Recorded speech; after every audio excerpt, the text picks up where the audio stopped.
Yuk kita langsung masuk ke masing-masing stepnya. Jadi step pertama, lebih kepada kalau saya tanya sering kan sama teman-teman, kapan sih teman-teman nggak makan tuh hanya pada saat memejamkan mata, yaitu pada saat tidur. Nah jadi kalau kita memejamkan mata pada saat tidur, maka apa yang terjadi teman-teman sekalian? Kalau 24 jam dalam satu hari, berarti kita tidak makan itu 30%-nya hari itu kita tidak makan. Tapi 70%-nya hari itu kita makan.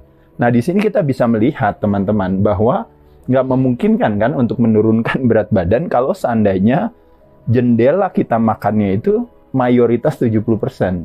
Nah, oleh sebab itu makanya kita switch, kita balik gimana caranya biar jendela makannya itu menjadi hanya 30%, yang tidak makan menjadi 70%.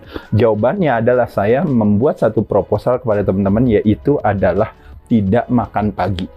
Jadi terakhir makan misalnya jam 8, jam 9 malam, nanti baru makan lagi berarti jam 11 siang sebagai break fastingnya.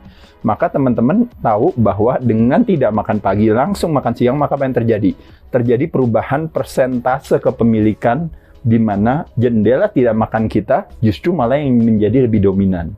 Nah, jadi hanya dengan satu step ini saja, teman-teman sudah akan mendapatkan yang namanya konsekuensi defisit kalori adalah sebuah konsekuensi, bukan sebuah strategi. Paham ya teman-teman sekalian ya? Lalu yang kedua, kalau teman-teman juga bingung dengan hitungan-hitungan ini, teman-teman juga bisa memakai namanya time restricted feeding, atau yang dikenal dengan namanya jam disiplin makan, yang sering saya katakan.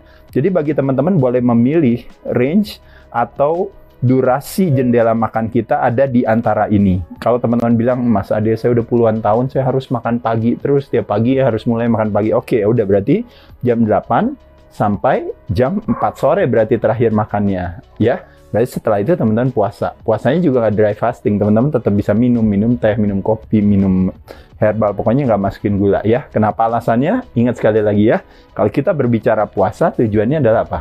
Kita ingin supaya dalam situasi itu badan akan menggunakan lemak sebagai sumber tenaga karena tidak ada makanan lain yang diberikan kepada kita. Jadi staging of fasting atau stage of fasting, teman-teman tahu bahwa setelah biasanya dalam 12 jam ke atas, badan akan menggunakan lemak sebagai cadangan makanan store food untuk dipecah.